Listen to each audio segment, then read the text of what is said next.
Hola amigos, ¿cómo están? Les saluda Leslie Yata Ramírez en la dirección de la portal web Entérate con Leslie.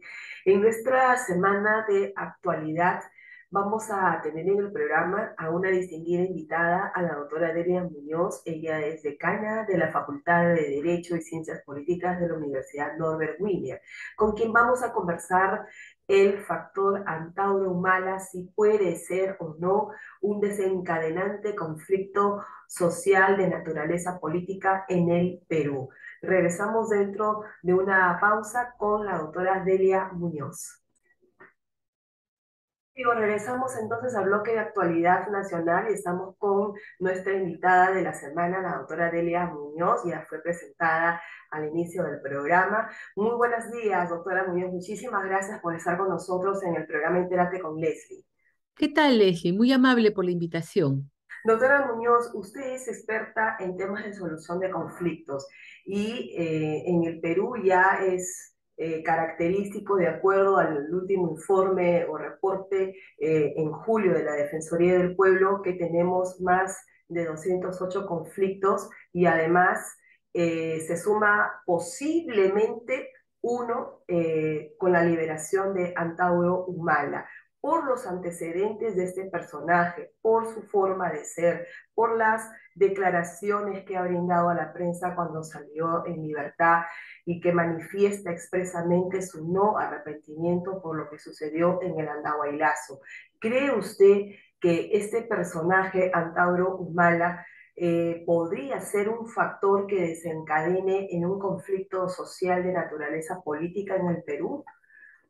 Sí, los conflictos que reporta la Defensoría son esencialmente de la industria extractiva en hidrocarburos por los temas de minería, que a su vez están sustentados en reclamos que hacen las poblaciones por el cumplimiento de servicios básicos, cuando no por una mejora en las facultades de contratación, en las actividades que las comunidades realizan con las empresas. Hay otro grupo grande que responde a los conflictos, sobre todo en la zona de Loreto, porque se están llevando a cabo una serie de consultas previas que hace 20 o 25 años no se llevaron a cabo, y el Tribunal Constitucional ha dispuesto que es obligatorio realizar la consulta previa, que no tiene carácter de veto, pero que es necesario tener este tipo de actividad.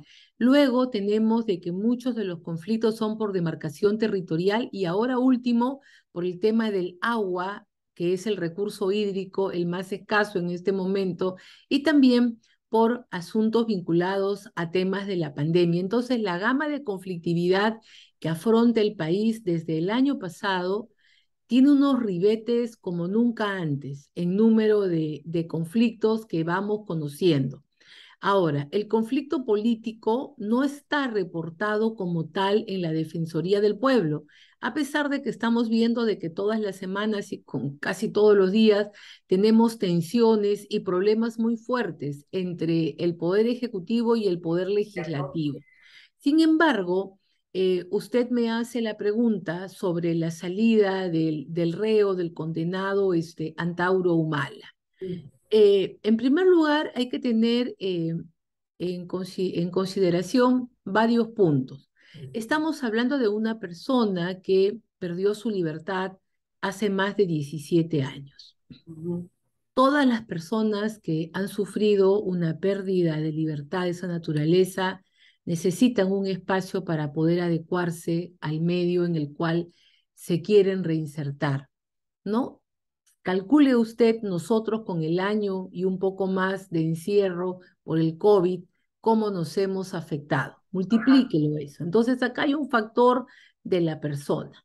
Ahora, vayamos al tema del señor Humala como líder político, ¿no? El señor Humala, a través de todos los años que ha permanecido en prisión purgando la pena impuesta, que vence en enero del 2024, ha cuidado de mantener una imagen de manejo político de un sector de la población que se llaman los reservistas, a los cuales se les atribuye la fortaleza para que su hermano Ollanta hubiese ganado las elecciones, se les considera como un grupo organizado que están allí cuando hay campañas y también en algunos casos que su presencia es determinante para que se desencadene un conflicto. Todo eso es lo que hemos visto como una narrativa a través de estos años creada por el grupo de Antauro, que además mantuvo también una publicación semanal, que primero se llamaba Antauro y luego que se pasó a llamar La Hoy y luego se llamó Ollanta, no recuerdo los nombres exactamente, pero que se distribuyen de manera gratuita por parte de estos reservistas. ¿Qué significa? Que el señor Antauro Humala, por más de que estaba en la prisión, mantenía contacto con personas de fuera que tenían poder económico, porque este tipo de actividades no se realizan solas, ¿no? Hay que hacer una edición, una preparación, una impresión, una distribución. Tú Así es. necesitas un financiamiento para eso. Entonces, eso significa de que él mantuvo a través de todos estos años relaciones con círculos de poder económico. Ahora, el momento en el que sale es bastante claro que es un momento de mucha crisis política. También hay que recordar que esta salida es cuestionable. La anterior directora del INPE renunció e hizo pública su decisión de hacerlo porque no estaba dispuesta a firmar la salida de este señor por redención de la pena, porque consideraba era una salida de carácter ilegal, ¿no? Entonces allí han estado dando vueltas con el tema hace muchos años buscando su liberación y el INPE toma la decisión un sábado por la tarde y lo liberan. En medio de una situación, luego volvemos sobre ella, pero nuevamente para que tengamos el análisis completo. Así es, doctora. El INPE, en otros casos, cuando hemos visto requerimientos de liberación de personas, declaró que trabajaba de lunes a viernes, que fin de semana no trabajaba, su mesa de partes. ¿Ya? Entonces acá hemos visto de que el INPE rompe lo declarado en diferentes casos que de lunes a viernes en hora de oficina y libera a alguien en sábado, ¿ok? Entonces ahora vayamos. ¿Qué cosa es el INPE? El INPE es la unidad que tiene a su cargo, es una organización que está adscrita al Ministerio de Justicia y se encarga de la administración de los penales. ¿Quién es su jefe? El ministro de Justicia. ¿Quién es el ministro de Justicia? Es el que integra una instancia política que se llama Poder Ejecutivo. ¿Quién preside el Poder Ejecutivo? El presidente de la República. ¿En qué contexto ocurre la liberación del señor Humala? Cuando se está discutiendo en sede judicial y muy fuerte acusaciones de carácter penal contra personas que integran el círculo íntimo, el círculo de confianza presidencial. Y es allí cuando sale, cuando se está discutiendo además de que estos eventuales delitos que habrían cometido estas personas podrían llegar inclusive hasta la cabeza presidencial. De manera paralela, el presidente de la República, en los días previos a la salida del señor Humala, ha convocado y recibido en Palacio de Gobierno a representantes de mineros ilegales, a representantes de comunidades campesinas, a representantes de ronderos y finalmente al grupo denominado los reservistas. En varios de los discursos que hemos visto por televisión, el premier, sobre todo, y el presidente de la República han hecho una invocación a la protección de su gobierno, de su mandato, a tomar la ciudad, a ir al Congreso, a que vengan con otro tipo de personas. Es decir que, desde mi punto de vista, lo que se está haciendo en Lima y a través del presidente de la República es lo que en los últimos años hemos visto en los conflictos locales y regionales, que es la autoridad la que convoca a las fuerzas para que lleven a cabo el desarrollo de una situación de conflicto, ¿no? ¿Para qué? Para obtener en algunos casos resultados económicos, mejora presupuestaria, cambio político, retiro de autoridades o comenzar negociaciones con alguna empresa. Y hoy estamos viendo de que esta misma metodología, que es una metodología violentista para generar un conflicto, se buscaría aplicar en la capital a nivel nacional. Hasta allí es lo que yo puedo comentar en base a la observación de lo que está ocurriendo. ¿Qué cosa va a pasar? Dependerá de la capacidad de articulación del señor Humala con sus anteriores financistas, con quienes está en el poder y de lo que él espera sus reservistas. Ujú. Precisamente por el contexto que usted bien ha descrito, es que justamente en nuestro programa hemos tenido en toda esta semana de análisis de la actualidad el tema de la liberación de Antauro Humala, porque en políticas, como usted bien sabe, no hay casualidades. El contexto que usted ha descrito es perfectamente entendible en ese sentido, porque el presidente enfrenta actualmente investigaciones muy graves, ¿no? Que implica su entorno familiar muy íntimo, comenzando por él, por su esposa y por otros parientes que ya en estos momentos está incluso viendo la audiencia de detención preventiva para Jennifer Paredes.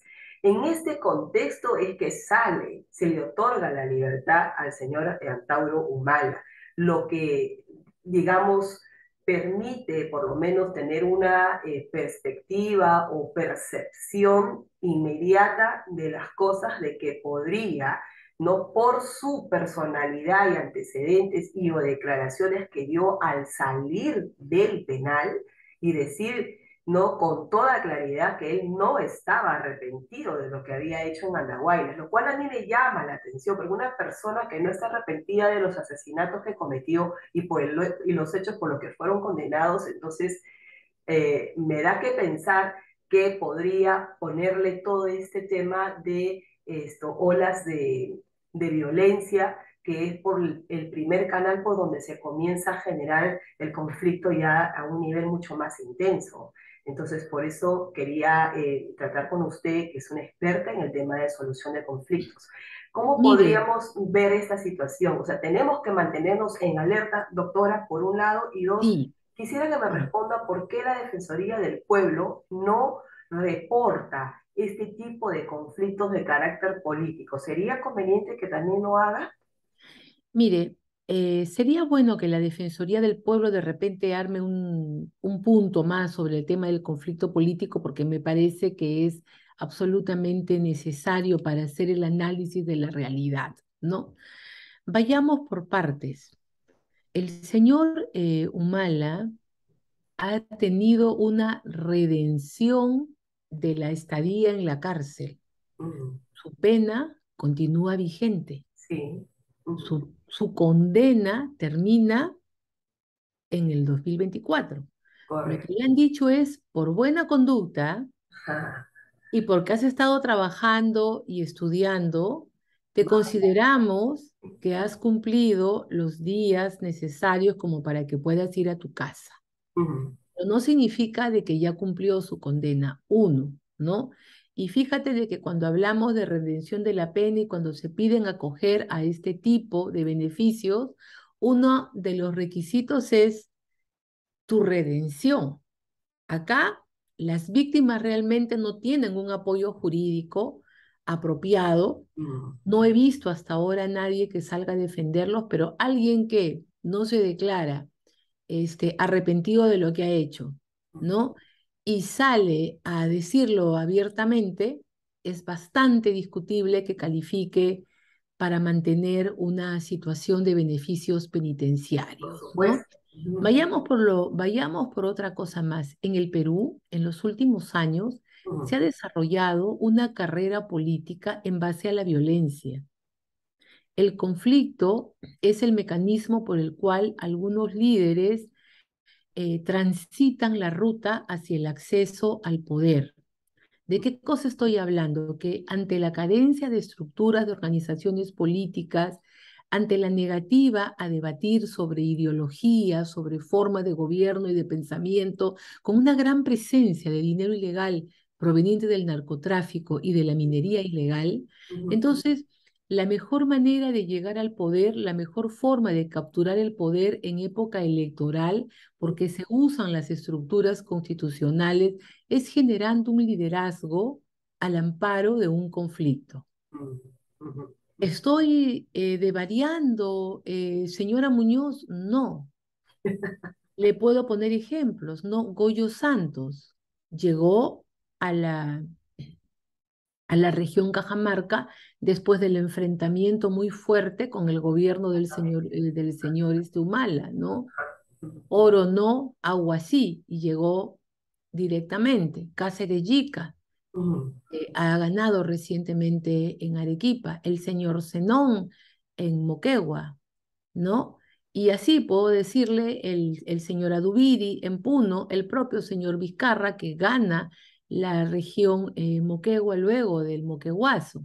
ujú, Entonces estamos viendo de que ni bien comienza un proceso electoral, se arma un frente de defensa, un frente de lucha. ¿Por qué? Porque un conflicto te garantiza medios de comunicación y cobertura para todo lo que tú haces y refuerza un aparente liderazgo, ¿no? ujú. Entonces, en esa perspectiva, esa es la ruta de lo que yo le vengo llamando los líderes violentistas. Ahora, el señor Humala puede buscar encajar dentro de eso, pero para generar el conflicto ahora, bastante discutible, porque él todavía es una persona que no puede participar en la vida política porque su condena está vigente y nadie puede postular con una condena vigente. Hubo una modificación constitucional en el 2020 que establece que nadie puede postular si es que tiene una sentencia en primera Sí, sí. instancia. Sin embargo, el Jurado Nacional de Elecciones se viene sentando en esa noticia constitucional y da el pase a todo tipo de candidatos, a pesar de que hay una norma constitucional. Muy bien, volvamos a este tema. ¿Le interesa generar el conflicto ahorita, cuando él no podría tener necesariamente un rédito personal en eso? Entonces yo creo de que lo que va a hacer es articular sus fuerzas, ver cómo planifica su accionar desde el punto de vista del beneficio personal, y en ese contexto, cuando tengamos conflictos, probablemente sean para buscar un modelo a la ecuatoriana o un modelo a la chilena, de buscar generar un caos social que justifiquen el conversar sobre la necesidad de un pacto fundacional a través de un modelo constituyente nuevo. Doctora, finalmente una pregunta ya para cerrar la entrevista, ya un poco apartándonos un poquito del tema de Antauro Humala, que ya nos ha quedado bastante claro, pero nos vamos a poner en alerta, ¿no? Sobre todo porque ojalá que realmente se revise el expediente de este señor Antauro Humala. Tengo entendido que la Defensoría del Pueblo está pidiendo el informe del expediente donde consta la liberación de este señor para ver si realmente se ha cumplido con el principio de legalidad. Pero quiero apartarme un poquito del caso de Antauro Humala para preguntarle lo siguiente. Eh, el Perú tardíamente ha implementado una ley de consulta previa, porque evidentemente esto lleva muchos años de haberse ratificado el convenio 169, como 16 años después se implementa el tema de la consulta previa. Yo le quiero preguntar en su experiencia si usted cree que el gobierno, el Estado, no viene aplicando adecuadamente el procedimiento de consulta previa, porque fíjese que tenemos pronunciamientos del TC, de la misma Defensoría, ¿no? Pero no hay de acuerdo al reporte de la Defensoría último, no se ve en realidad un caso cerrado, una situación en la que se diga que se está aplicando adecuadamente el mecanismo de consulta Ujú, previa. Entonces, me gustaría conocer esa opinión suya, ujú. doctora, de su experiencia. El convenio 169 de la Organización Internacional de Trabajo establece que los pueblos originarios que viven en el respeto de sus costumbres, es decir, aquellos pueblos que viven en su condición nativa propia dentro de su cultura, cuando el Estado va a realizar una actividad que entre en contacto con estos pueblos, ya sea directa o a través de una concesión, tiene la obligación de desarrollar lo que se llama la consulta previa, que no es otra cosa que un proceso para evaluar junto con la población involucrada cuáles serían los efectos de la actividad que se plantea, ¿no? Y establecer lo que en derechos humanos se llama la prevención, ¿no? ¿Para qué? Para poder prevenir y poder reparar de ser el caso. Es por ello de que la consulta previa es una obligación de carácter estatal. ¿Quién tiene que conducir la consulta previa? En primer lugar, el ente rector es el Ministerio de Cultura, porque es el Ministerio de Cultura el que establece quiénes son los pueblos originarios que tienen derecho a la consulta previa, y luego se hace una articulación con el Ministerio del Sector donde se ha dado la concesión o se va a ejecutar la obra pública que necesita la consulta previa. Pero, ¿qué cosa es lo que está pasando? Que con los años de pandemia, que han sido varios, la PCM no había establecido procedimientos de diálogo que pudieran ser utilizados con una plataforma digital. Recién sacan estas normas en agosto del 2021, cuando ya se habían parado más de un año y medio una serie de procesos de consulta previa y habían otros que no se podían iniciar precisamente por una ausencia normativa. Ese solo detalle te pone en evidencia que el Estado no está cumpliendo apropiadamente con la obligación de emitir las normas que permiten que los ciudadanos puedan ejercitar sus derechos. Ahora, en cuanto al proceso en sí, hay una situación en la que en la práctica, si estamos ante una concesión, se deja a la empresa como para que ella lleve a cabo la consulta previa. Y allí es donde vienen los problemas porque los pueblos originarios y las comunidades campesinas en nuestro país, que tienen muchas carestías, ven esta oportunidad como una de oro para comenzar a negociar todo tipo de situaciones como salud, colegio, hospitales, contratos para construcción, hospedaje, transporte, alimentación. O sea, ya lo ven como una oportunidad de lograr no solamente reivindicaciones en servicios básicos, sino también acciones de carácter comercial, ¿no? Y el Estado allí no interviene. Entonces, hay una situación bastante complicada que se está dando con el tema de la consulta previa. ¿Por qué? Porque te vuelvo a decir, en Loreto se está llevando a cabo consultas previas que debieron haberse realizado hace 20 o 25 años y que el Tribunal Constitucional ha establecido deben llevarse a cabo. Entonces, por eso toda la gran conflictividad que hay alrededor de los lotes petroleros, ¿no? Entonces, es evidente una falta de política pública, y la política pública no es una política gubernamental, o sea, de coyuntura, sino una política pública que te permita atender los diferentes requerimientos de consulta previa y de atención de la conflictividad. ¿Y eso qué cosa genera? Que muchas actividades económicas no se pueden realizar y por ende dejamos de percibir o las regalías cuando no renta, que se van a traducir en recursos para canon y otros de similar naturaleza. Muchísimas gracias, doctora Delia Muñoz, por haber estado en el programa Entérate con Leslie, explicándonos un poco sobre este factor de conflictos políticos y de conflictos sociales. Muchísimas gracias y será hasta una nueva oportunidad. Buen Buenos días.